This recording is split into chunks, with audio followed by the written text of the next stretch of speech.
আসসালামু আলাইকুম। সুপ্রিয় ওমান প্রবাসী বন্ধুরা, আজকে একটা গুরুত্বপূর্ণ বিষয় নিয়ে আপনাদের সামনে হাজির হলাম। সেটা হলো, আপনারা অনেকে আমাকে কমেন্টসের মাধ্যমে জানতে চাইছেন যে ভাই, ওমানে ফ্যামিলি বিষয়ে কিভাবে আসবো, ফ্যামিলি কিভাবে আনবো এই দেশ। এটা অনেকে জানেন। আপনারা জানেন যে বিভিন্ন লোকে বিভিন্নভাবে ভিডিওতে বা বিভিন্ন রকমের অনলাইনে বা সোশ্যাল মিডিয়াতে কিন্তু অনেকে অনেকভাবে এটা ব্যাখ্যা দিয়েছে বা বলছে। তারপরেও অনেকে কিন্তু জিনিসটা বিস্তারিত জানেন না। তা আমি আজকে সঠিকভাবে আপনাদেরকে সুন্দরভাবে আজকে একবারে ক্লিয়ার সহজ ভাষায় আমি আপনাদেরকে আজকে বুঝিয়ে দেবো যে ওমানে যারা ওমানে আছেন, ওমান প্রবাসীদের জন্য আজকে আমি জানি যে আমার ভিডিওটা হয়তো অনেকে ওমান থেকে দেখতেছেন, আবার অনেকে বাংলাদেশ থেকে যারা দেখতেছেন তাদের জন্য কিন্তু গুরুত্বপূর্ণ। কারণ এই ভিডিওটা সবাই দেখবেন যারা বিশেষ করে ওমানে ফ্যামিলি আনার আগ্রহ আছে বা ফ্যামিলি আনার প্রত্যাশী, তাদের জন্য আজকের ভিডিওটা খুবই গুরুত্বপূর্ণ।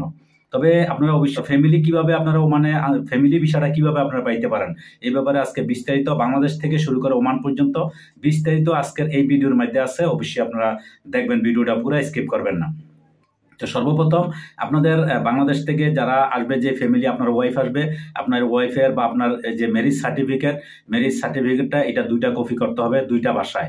একটা হচ্ছে আরবি, একটা আরবি করতে হবে, একটা ইংলিশ করতে হবে। যেহেতু ম্যারেজ সার্টিফিকেট বেশিরভাগ আপনারা জানেন অনেকের বাংলায় থাকে, তো বাংলা যেটা এটা ইংলিশ করতে হবে, আরবি করতে হবে, দুইটা সার্টিফিকেট করতে হবে।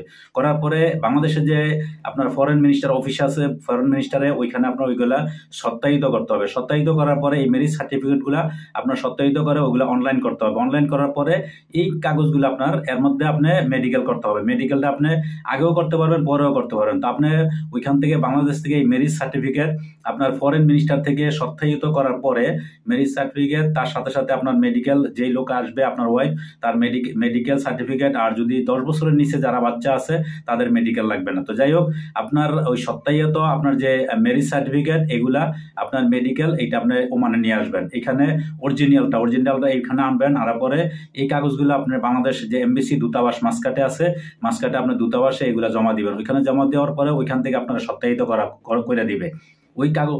ওই আপনার যে ম্যারেজ সার্টিফিকেট ওগুলা সত্যায়িত মাসকাট এমবিসি থেকে করবে। করার পরে এগুলো আবার ওমানের যে আপনার ফরেন মিনিস্টার অফিস আছে, ওইখানে আপনার মিনিস্টারের অফিস আছে, ওইখানে আপনার ওইখান থেকে সত্যায়িত করতে হবে।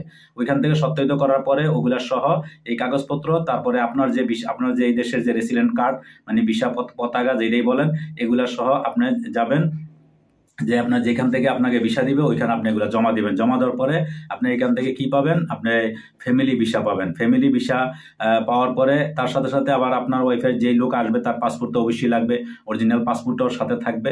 তো এগুলা সহ জমা দেওয়ার পরে আপনি ফ্যামিলি ভিসা পাবেন। ফ্যামিলি ভিসা ও মানে আপনারা জানেন 20 থেকে 22 রিয়ালের মধ্যে খরচ, তেমন একটা খরচ নাই।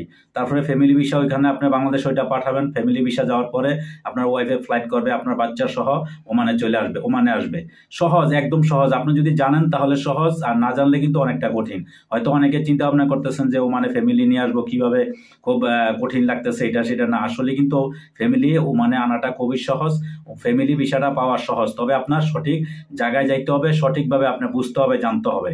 তো আপনি এগুলো আনার পরে যখন এখানে ফ্যামিলি ভিসা পাবেন বাংলাদেশের থেকে, আপনার ওয়াইফ বা আপনার বাচ্চারা ফ্যামিলি এগুলো আপনার টিকিট কাটা, বিমানের টিকিট কাটবেন। টিকিট কাটার পরে ওমানে চলে আসবে। আসার পরে এখানে 2 বছরের আপনার কি করতে হবে, আকামা করতে হবে, যেটা ওমানে পতাকা বলে। তো ওমানের পতাকার জন্য আপনার কোনো কিছু দরকার হবে না। আপনার না দরকার হবে আরবাব, না কোনো কিছু দরকার হবে না। আপনি সোজা আপনার যেই পাসপোর্ট, অরিজিনাল যে পাসপোর্ট টিকিট, এগুলো নিয়ে আপনার সোজা চলে যাবেন আপনার সরতা অফিসে, মানে সানাত অফিস যেটা বলে আমরা, যেখান থেকে আমাদের পতাকা বা আকামা দেয়, ওইখানে চলে যাবেন আপনার ফ্যামিলি বাচ্চাদেরকে নিয়ে। তো 10 বছরের উপরে বাচ্চা যারা আছে তাদের পতাকা দিবে, আপনার 2 বছরের রেসিডেন্ট কার্ড দিবে। আর 10 বছরের নিচে যারা, তাদের পতাকা লাগবে না। তাদের আপনার ওই 2 বছর 3 বছর পর পর আপনার ভিসা রিনিউ করলে হবে, তাদের কোনো পতাকা লাগবে না।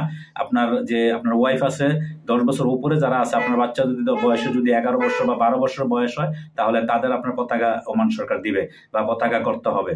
আপনার পতাকা অফিসে গেলে আর আপনার আরবাবের বা অন্য কারো কোনো ডকুমেন্টস লাগবে না, শুধু আপনার পতাকাটা দেখবে আর আপনার ব্যাংক স্টেটমেন্ট দেখবে। আপনার ব্যাংকের মধ্যে ব্যাংকের অ্যাকাউন্টের মধ্যে আপনার টাকা আছে বা এই দেশে কিছু 200 300 500 রিয়াল এরকম আছে, যদি এরকম তারা দেখবে। শুধু আপনার ব্যাংক স্টেটমেন্টটা দেখবে যে আপনার ব্যাংকের সাথে টাকা লেনদেন আছে বা আপনার স্যালারি ব্যাংকে দিতেছে, আপনার কোম্পানি মালিকে, এই ধরনের একটা স্টেটমেন্ট তারা দেখবে।